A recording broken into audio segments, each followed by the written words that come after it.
Kita beralih ke Karangasem, pemirsa. Pasca ditetapkannya status waspada menjadi siaga, para pengungsi yang berada di Kecamatan Rendang memilih lapangan sebagai tempat pengungsian.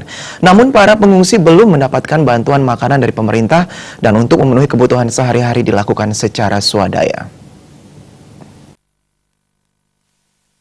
Para pengungsi Gunung Agung yang berada di Kecamatan Rendang hingga kini masih bertahan di sejumlah tempat pengungsian yang telah ditetapkan di 14 Banjar yang ada.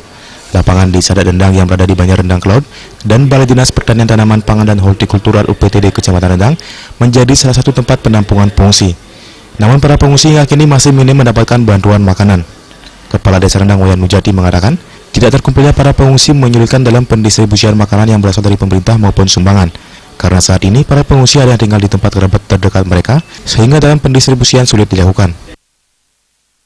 Untuk saat ini, karena kebetulan juga pengungsinya artinya sementara ini belum menetap, yang menetap kebanyakan anak-anak, lansia dan ibu-ibu, sedangkan yang laki-laki paginya ada yang kembali, kebetulan dia punya hewan ternak piaraan, jadi untuk bisa memberi makan ya kembali ke daerahnya masing-masing, di samping juga tetap mereka waspada.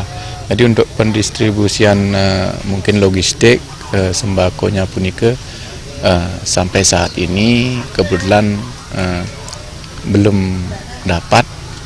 Ada sih yang dikirim kemarin dari BPBD nasi bungkus mungkin sekitar dari posko 1 bilang dari kecamatan sekitar 300-an.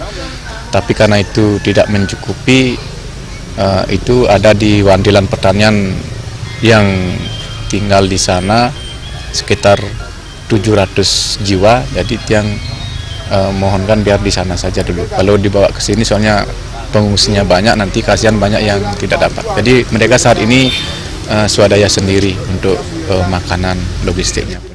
Setidaknya di Kecamatan Rendang sendiri ada 2.225 pengungsi, di mana yang terbanyak berada di Banjar Singakerto 559 orang dan Banjar Rendang Cloud sebanyak 525 pengungsi. Dari Maji dan Saputra, Bali TV.